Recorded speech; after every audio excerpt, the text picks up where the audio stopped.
Welcome to all is well అమ్మ channel. ఇవాటి recipe ఏంటి అంటే ఉల్లిగడ్డ కారం. ఆంధ్ర విలేజ్ స్టైల్లో ఉల్లిగడ్డ కారం ఎలా తయారు చేస్తారు అనేది క్లియర్గా ఎక్స్ప్లెయిన్ చేస్తాను, చూసేయండి. ఇది ఉల్లిగడ్డ కారం వేడి వేడి అన్నంలో కొంచెం నెయ్యి వేసుకొని తింటే అదిరిపోతుంది. అలానే ముద్దపప్పు ఆవకాయ ఎంత ఫేమస్ టేస్టీకి, అలానే ఉల్లిగడ్డ కారం ముద్దపప్పు నెయ్యి అదిరిపోతుంది. ఆ టేస్ట్ మళ్ళీ మళ్ళీ అనిపించే అంత టేస్ట్ ఉంటుందన్నమాట. సో ఈ పచ్చడి 2 విధాలుగా తయారు చేసుకోవచ్చు.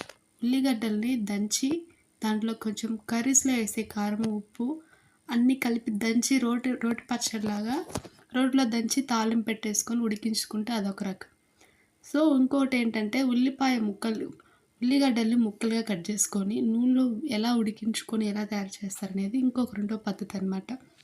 సో ఈ ఉల్లిగడ్డ కారం ఒక్కసారి తింటే మళ్ళీ మర్చిపోరనమాట. వారం రోజుల పాటు నిల్వ ఉంటుంది. ఎలా తయారు చేస్తారేంటది ఇంకెందుకు ఆలస్యం చూసేద్దాం.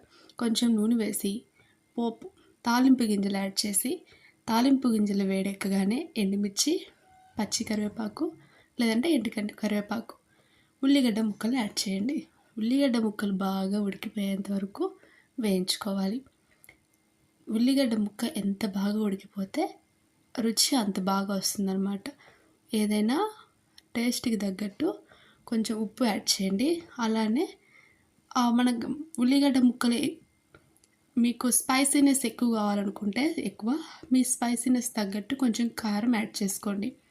సో ఉల్లిగడ్డలు ఉడికిపోయిన తర్వాత ఉప్పు కారం అన్నీ యాడ్ చేసేసి బాగా బాయిల్ చేస్తే ఎంత ఎమ్మీ అండ్ టేస్టీ ఉంటుందో, స్పైసీ ఉంటుంది, అదిరిపోయే టేస్ట్ ఉంటుంది. వేడి వేడి అన్నంలో ఈ కారం తింటే అదిరిపోతుంది.